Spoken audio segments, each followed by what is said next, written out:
Hello ஹேவிவர்ஸ். இந்த வீடியோவில் பார்த்தீங்கன்னா பராசக்தி மூவியோட ரிவ்யூ தான் பார்க்க போகிறோம். இந்த படம் லாஸ்ட் ஃப்ரைடே தியேட்டரில் ரிலீஸ் ஆன ஒரு தமிழ் படம். ஸோ இதில் வந்து பார்த்தீங்கன்னா சிவகார்த்திகேயன், அதர்வா, ஜெயம் ரவி, ஸ்ரீலீலா இவங்கெல்லாம் மெயின்லைட் பண்ணியிருக்காங்க. ஜிவி பிரகாஷ் குமார் இந்த படத்துக்கு மியூசிக் பண்ணியிருக்காரு.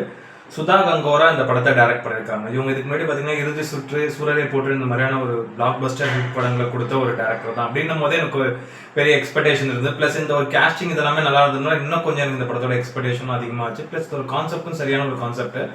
ஸோ மெயினாக இந்த படம் வந்து பார்த்தீங்கன்னா இந்த பொங்கலுக்கு ஜனநாயகனோட வர வேண்டியது. பட் ஜனநாயகன் அந்த ஒரு கேஸால் அந்த படம் இப்போ ஸ்டாப் பண்ணதுனால இந்த படம் சோலோவாக ரிலீஸ் பண்ணி கிட்டத்தட்ட 600 ஸ்க்ரீன் கிட்ட ரிலீஸ் பண்ணியிருக்காங்க. ஒரு பெரிய கிராண்டியர் ரிலீஸ். எனக்கு ட்ரைலர் பார்க்கும்போது இந்த படத்தோட கண்டென்ட் ப்ளஸ் ஒரு ட்ரைலர் நல்லா இருந்தது. சரி, படம் நல்லா இருக்கும் அப்படின்ற ஒரு நம்பிக்கையில் தான் கிட்டத்தட்ட படம் ரிலீஸ் ஆகி ஒரு 5 நாள் 6 நாளுக்கு அப்புறம் தான் இப்போ நான் தேட்டரில் போய் அந்த படம் நான் பார்த்துருக்கேன்.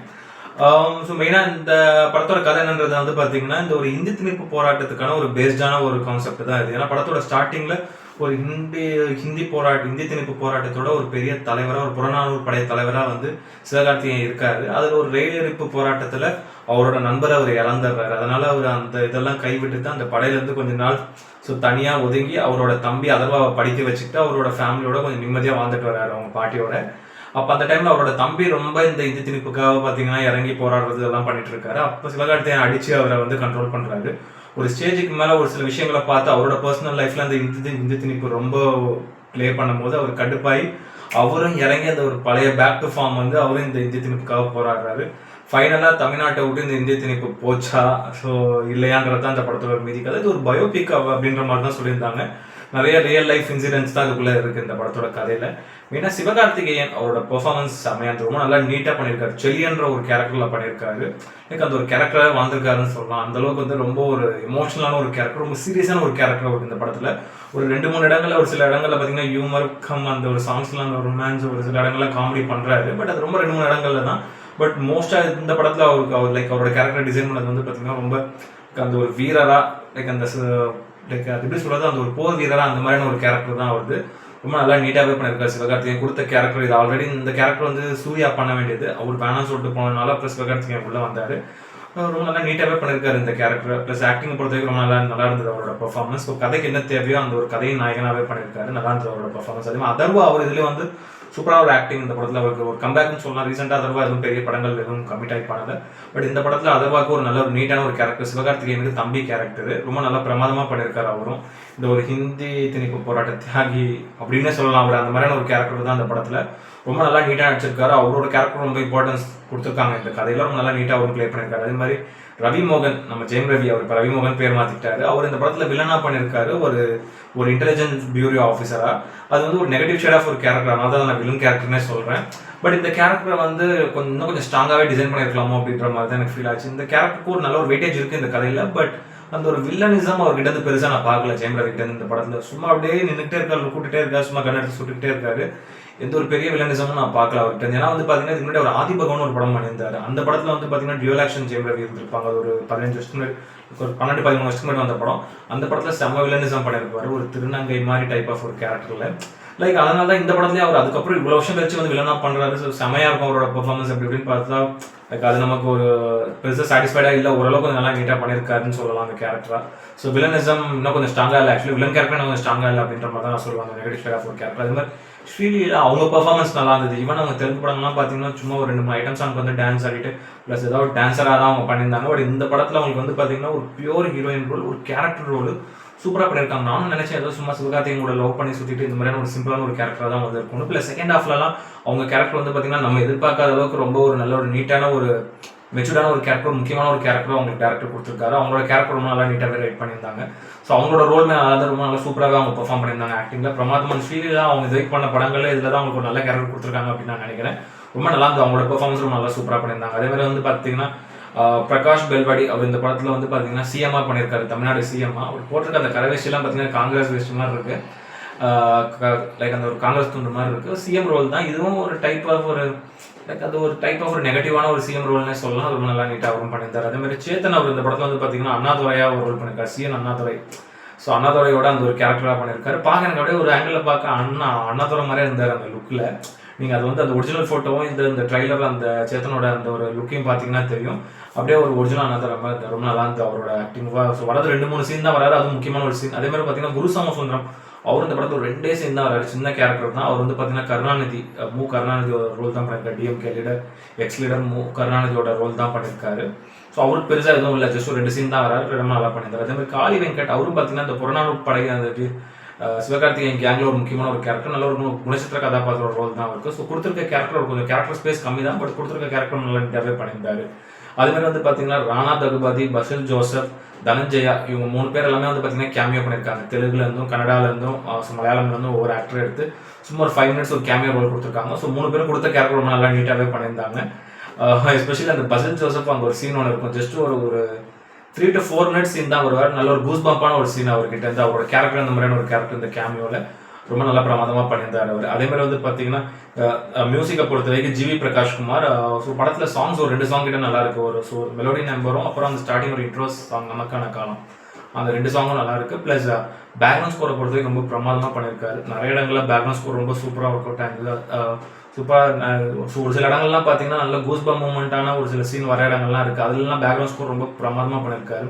ஏன்னா ஜிவி பிரகாஷ் பற்றி சொல்லவே தேவையில்ல, ஒரு பேக்ரவுண்ட் ஸ்கோர்னால பிரித்து மேஞ்சிடுவார். அதே மாதிரி ரவி கே சந்திரனோட சினிமாட்டோகிராஃபியை பொறுத்த வரைக்கும் வந்து பார்த்தீங்கன்னா படத்தில் விஷுவல்ஸ்லாம் அந்த அளவுக்கு கலர்ஃபுல்லாக இருக்குது. அந்த ஒரு 1950s 60s அந்த காலகட்டத்தை சூப்பராக கேப்சர் பண்ணியிருக்காரு. அது எல்லாமே நிறைய இடங்கள் செட்டு தான், பட் ரொம்ப நல்லா இருந்தது. அவரோட கேமரா ஆங்கிள்ஸாக இருக்கட்டும், ப்ளஸ் அந்த ஒரு ஸ்டன் சீன்லாம் ஒவ்வொரு இடத்துலையும் அந்த கேமரா ஃபோக்கஸாக இருக்கும். ப்ளஸ் அந்த ஒரு ட்ரெயினில் நிறைய ஸ்டன் சீன்ஸ் வரும். ஸோ இன்ட்ரோ சீனாக இருக்கட்டும், ப்ளஸ் டுவர்ட்ஸ் அந்த ஒரு கிளைமேக்ஸில் ஒரு ட்ரெயின் சீன்லாம் இருக்கட்டும், அதெல்லாம் நல்லா சூப்பராக கேப்சர் பண்ணியிருந்தார் அவரோட சினிமாட்டோகிராஃபியில். அதே மாதிரி வந்து பார்த்தீங்கன்னா சதீஷ் சூர்யாவோட எடிட்டிங்கை பொறுத்த வரைக்கும் படம் கொஞ்சம் ட்ரிம் பண்ணியிருக்கலாம் என்னை பொறுத்த வரைக்கும். ஏன்னா படம் ஒரு 2.5 மணி நேரம் கிட்ட போதும், முடிஞ்ச அளவுக்கு அவரோட கட்ஸ் எல்லாமே நல்லா இருந்தது. பட் ஒரு 20-25 மினிட்ஸ் கிட்ட இந்த படத்தை ட்ரிம் பண்ணியிருக்கலாம். ஃபர்ஸ்ட் ஹாஃப்ல நிறைய இடங்களில் லேக் இருந்த மாதிரி எனக்கு ஒரு ஃபீல் ஆச்சு. அதே மாதிரி டேரக்டர் சுதா கங்கோரா அவங்க இதுக்கு முன்னாடி வந்து பார்த்தீங்கன்னா சூரியரை போட்டு இந்த சாலாக்கா தோசனி ஹிந்தியில், அது தமிழில் வந்து பார்த்தீங்கன்னா இது வந்து பார்த்தீங்கன்னா இறுதி சுற்றுன்னு இருக்கும். ரித்திகா சிங்கும் மாதவனும் பண்ண படம், இந்த 2 படமே எனக்கு அவங்க படம் ரொம்ப பிடிக்கும். ப்ளஸ் அவங்க வந்து பார்த்தீங்கன்னா மணிரத்னம், பாலா இவங்க கிட்டலாம் அசிஸ்டன்ட் டேரக்டராக ஒர்க் பண்ணி வந்திருக்காங்க. ஸோ அப்படி இருக்கும்போது இந்த படம் மேலே ஒரு பெரிய எக்ஸ்பெக்டேஷன் வந்து ஒரு நல்ல கான்செப்ட் இது. ஆக்சுவலாக ஒரு நல்ல கான்செப்ட் தான் அவங்க எடுத்துக்கிட்டாங்க. ப்ளஸ் அவங்க எங்கே சொதப்பினாங்கன்னு வந்து பார்த்தீங்கன்னா ஸ்க்ரீன் பிளே தான் நான் சொல்லுவேன். ஈவன் பார்த்தீங்கன்னா ஸோ படத்தோட கதைக்குள்ளேயே அவங்க போகல. படத்தோட ஃபர்ஸ்ட் ஒரு 5 மினிட்ஸ் அந்த கதைக்குள்ளே இருந்தாங்க. அதுக்கப்புறம் ஒரு 1 hour வந்து பார்த்தீங்கன்னா சும்மா ஃபர்ஸ்ட் ஹாஃப்ல வந்து ஒரு லவ் ட்ராக் அப்படின்னு சொல்லிட்டு சிவகார்த்திகேயன் போயிட்டு ஹிந்தி கற்றுக்கிறது அவர் வேலைக்காக, ப்ளஸ் ஸ்ரீலா பின்னாடி சுற்றுறது ஹிந்தி கற்றுக்க சொல்லி அப்படின்ற அந்த சீன்லாம் ரொம்ப வளவலன்னு இருக்காங்க வந்து. ஏன்னா இது ஒரு நல்ல ஒரு சென்சிட்டிவான, ப்ளஸ் இது ஒரு இப்போ சொசைட்டிக்கு பழைய ஹிஸ்ட்ரியை இப்போ இருக்க ஜென்சி கிட்ஸும் 2K கிட்ஸும் இப்போ இருக்க மக்கள் இப்போ ஒரு 90s கிட்ஸ் கூட வச்சுக்கோங்களேன், அவங்களாம் தெரிஞ்சுக்கணுன்றதுக்காக கொண்டு வரக்கூடிய ஒரு பயோபிக் தான். பட் அதில் எதுக்கு லவ் சீன்ஸை உள்ளே போட்டு இழுன்னு இருக்காங்கன்னு தெரியல, கமர்ஷியல் எலிமெண்ட்ஸை உள்ளே போகிறோன்னு சொல்லி அதுவும் பெருசாக எதுவும் இன்ட்ரெஸ்டிங்காக இல்லாமல் நம்மளை ஃபர்ஸ்ட் ஹாஃபே ரொம்ப லேக் ஆகி விட்டுரும். இதில் என்ன பிரச்சனைனா ஃபர்ஸ்ட் ஹாஃப் முடியும் போதே நமக்கு அப்பாடா சாமி என்னடா படம் அது அந்த ஒரு 1.5 மணி நேரம் அப்படின்ற ஒரு ஃபீல் அவங்க கொடுக்க வச்சிட்டாங்க. அதுதான் இந்த படத்தோட பெரிய மைனஸாக நான் பார்த்து. டுவர்ட்ஸ் செகண்ட் ஹாஃப்ல வந்து பார்த்தீங்கன்னா ஒரு சில இடங்களில் படம் வந்து ரொம்ப நல்லா இருந்தது, சூப்பராக வந்து ப்ளஸ் ரைட்டிங்கை பொறுத்த வரைக்கும் சரி, டைலாக்ஸ்லாம் செம்மையாக இருந்தது. செகண்ட் ஹாஃப் தான் நான் ஆக்சுவலாக கதையே இருந்தது. செகண்ட் ஹாஃப்ல ஒரு சில இடங்களில் லேக் இருந்தாலும் முடிஞ்ச அளவுக்கு வந்து செகண்ட் ஹாஃப்ல அந்த கதைக்குள்ள என்ன தேவையோ கொண்டு வந்து ப்ளஸ் அந்த ஒரு லாஸ்ட் ஒரு 1/2 hour சூப்பராக எடுத்திருந்தாங்க. உண்மையிலே அது நல்லா இருந்தது பிரமாதமாக. அவங்களோட ரைட்டிங்கில் ஸ்க்ரீன் பிளே பொறுத்தவரைக்கும் அந்த லாஸ்ட் ஒரு 1/2 hour இன்ட்ரெஸ்டிங்காக இருந்தது. அதை தவிர ஃபர்ஸ்ட் ஒரு 2 மணி நேரம் 2.25 மணி நேரம் தெரிஞ்சு ஜவாபோடு இழுத்துட்டாங்க. அதுதான் இதோட பெரிய மைனஸ். ஸோ இந்த படத்தோட பெரிய மைனஸ் பார்த்தீங்கன்னா ஃபர்ஸ்ட் ஹாஃப்மே ரொம்ப ஒரு பெரிய மைனஸாக தான் நான் பார்த்தது இப்போ நான் சொன்ன விஷயங்கள். ஸோ வந்து இந்த படத்தோட கதை உள்ள சொல்ல வர வேண்டிய அந்த கருத்து ஒரு பெரிய கருத்து, அதை வந்து செகண்ட் ஹாஃப்ல சும்மா ஒரு 10-15 நிமிஷத்துல சொல்லி முடிச்சுட்டு மிச்ச இடங்களில் கமர்ஷியலாக வளவலன்னு அட்லீஸ்ட் இன்ட்ரெஸ்டிங்காக இருந்தால் கூட பரவாயில்ல, ரைட்டிங்கில் வளவலன்னு இழுத்தது தான் ஒரு பெரிய மைனஸ். ஏன்னா ஒரு நல்ல ஹிஸ்ட்ரியை நல்ல மக்களுக்கு சொல்ல வேண்டிய, தமிழ் மக்கள் இப்போ இருக்க ஜென்ரேஷன் தெரிஞ்சுக்க வேண்டிய விஷயத்த ஒரு மாதிரி வளவல கொலன்னு சொதப்பி நம்மளையே ஓரளவு போர் அடிக்க வச்சு ஃபர்ஸ்ட் ஹாஃப்லேயே காலி பண்ணிட்டு செகண்ட் ஹாஃப்ல அவங்க சொல்ல வர விஷயத்த கேட்க கூட ஆடியன்ஸ் இன்ட்ரெஸ்ட் இல்லாத அளவுக்கு பண்ணிட்டாங்க. அதுதான் ரொம்ப பெரிய மைனஸ் நான் பார்த்தீங்கன்னா. இதுக்கு முன்னாடி 2 படம் அந்த மாதிரி வேற மாதிரியான படங்கள் பண்ண சுதாகங்கரோவா இது அப்படின்ற மாதிரி தான் எனக்கு இருந்தது. ரொம்ப டிசப்பாயின்மெண்ட். ஈவன் இது வந்து பார்த்தீங்கன்னா நான் நிறைய பேரோட ரிவ்யூலாம் கேட்டிருந்தேன், ப்ளஸ் நிறைய ஃபேன்ஸ் ரிவ்யூலாம் எல்லாம் நிறைய பப்ளிக் ரிவ்யூ வந்து பார்த்தீங்கன்னா ஒரு மாதிரி நெகட்டிவாக ஒரு மாதிரி மிக்ஸ்டாக தான் சொல்லியிருந்தாங்க. நிறைய பேர் நெகட்டிவாகவும் சொல்லியிருந்தாங்க. நான் அது வந்து பார்த்தீங்கன்னா சில பேர் வேற மாதிரி பரப்பி விட்டுருந்தாங்கன்னா பார்த்தீங்கன்னா இப்போ ஜனநாயகன் படம் ரிலீஸ் ஆகல, அதனால விஜய் ஃபேன்ஸ்லாம் அந்த படத்தை போட்டு தூக்கி அடிக்கிறாங்க ஊத்துறாங்க. அந்த மாதிரி அடிக்கணுன்ற அவசியமே இல்லை. ஏன்னா பார்த்தீங்கன்னா சிவகார்த்திகேயன் ஒரு நல்ல ஆக்டர், ஒரு ஃபேமிலி ஆக்டர், எல்லாருக்கும் பிடிக்கும். அவர் சும்மா போட்டிக்காக வந்து விஜய் கூட படத்தை ரிலீஸ் பண்ணுறாரு. அவர் அதான் வேணும்னே போட்டிக்காக தான் பண்ணியிருக்காரு.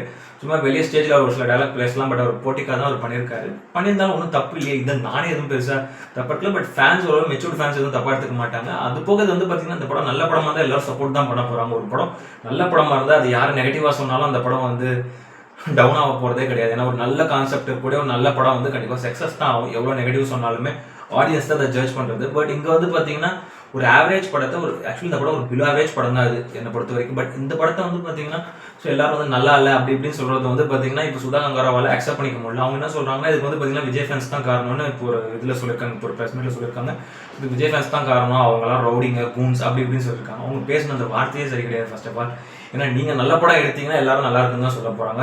ஆக்சுவலி இந்த படம் பிலோ ஆவரேஜ் நல்லா இல்லை அப்படி இப்படின்னு சொல்கிறவங்க எல்லாருமே ஒரு காமன் ஆடியன்ஸ் தான். அதை தவிர கொஞ்சம் ஃபேன்ஸும் இருப்பாங்க உள்ளுக்குள்ள. அப்படின்னும் போது நீங்கள் பொட்டாம்படுவாக போயிட்டு பார்த்தீங்கன்னா விஜய் ஃபேன்ஸ்லாம் ரவுடிங்க அவங்க தான் இந்த மாதிரி சொல்லி என் படத்தை காலி பண்ணுறாங்கன்னா ஆக்சுவலாக நல்லா இருந்தால் எல்லாருமே இந்த படத்தை நல்லா இருக்குன்னு தான் சொல்ல போகிறோம். இது வரைக்கும் நான் இந்த சேனல் வந்து பார்த்தீங்கன்னா ஆல்மோஸ்ட் ஒரு 800 மூவி ரிவ்யூஸ் மட்டும் நான் பண்ணியிருப்பேன். அப்படி இருக்கும்போது நான் பயாஸ்டாக இல்லாமல் எல்லா ஆக்டர் படமும் எல்லா படத்தையுமே பார்த்து இந்த படம் நல்லா இருந்துன்னா நல்லா இருக்குன்னு தான் நம்ம சொல்ல போகிறோம். அப்படின்னும் போது வந்து பார்த்தீங்கன்னா இந்த படம் வந்து பார்த்தீங்கன்னா ரொம்ப ஒரு பிலோ ஆவரேஜ்னா இப்போ நான் சொன்ன கருத்து அதுதான் உண்மை. இந்த படத்தில் ஒரு ஆக்சுவலி இப்போ எந்த ஒரு ஆக்டரோட ஃபேன் இல்லாமல் இந்த ரிவ்யூக்குள்ளே வரும்போது ஒரு நியூட்ரல் ஒரு பப்ளிக்காக அந்த ஒரு வியூலேருந்து இந்த படத்தை பார்த்து தான் இப்போ நான் ரிவ்யூ சொல்லிட்டு இருக்கேன்.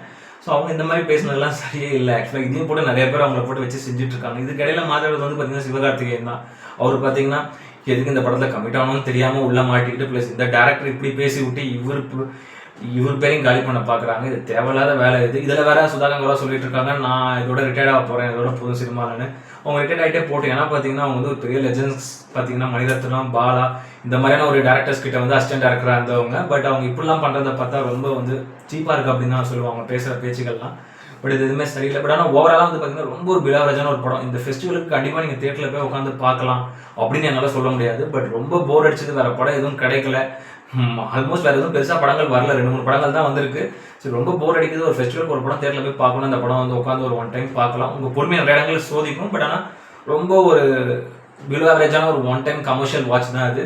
ஒரு நல்ல கண்டென்ட்டை உள்ளுக்குள்ளே தேவையில்லாத கமர்ஷியல் எலிமெண்ட் போடுறன்ற பேரில் அதுவும் இன்ட்ரெஸ்ட் இல்லாமல் போட்டு சொதப்பிட்டாங்க. அவ்வளோதான் நான் சொல்லுவேன். இதை நான் ரொம்ப ஒரு பெரிய டிசப்பாயின்மெண்ட். ஏன்னா எல்லாருமே இந்த படத்தை பற்றி ஒரு மாதிரி நெகட்டிவாக சொல்லும் போது இதை நான் பெருசாக அதுவும் காதிலே போட்டுக்கல. நம்ம படம் பார்த்துட்டு நம்ம சேனலில் நம்ம ரிவ்யூ பண்ணோம் அப்படின்னு தான் நான் நினச்சேன். பட் ஆனால் எனக்கு பெரிய டிசப்பாயின்மெண்ட் ஆகி தலைவலியை தான் வர வச்சது இந்த படம். இந்த படத்துக்கான ஒரு ரேட்டிங் வந்து பார்த்தீங்கன்னா 10க்கு வந்து ஒரு 5.5 கொடுப்பேன். அந்த அளவுக்கான ஒரு பிலோ ஆவரேஜான ஒரு 1 டைம் வாட்ச் இது. டைம் இருக்கும்போது பாருங்கள். இந்த வீடியோ பிடிச்சிருந்ததுன்னா லைக் பண்ணுங்கள், கமெண்ட் பண்ணுங்கள், ஷேர் பண்ணுங்கள், இந்த சேனலை சப்ஸ்கிரைப் பண்ணுங்கள். இந்த வீடியோட லிங்க் உங்கள் ஃப்ரெண்ட்ஸ் எல்லாருக்கும் ஷேர் பண்ணுங்கள். வேறு இன்னொரு நல்ல வீடியோவில் மீட் பண்ணலாம். Okay friends, thank you, by.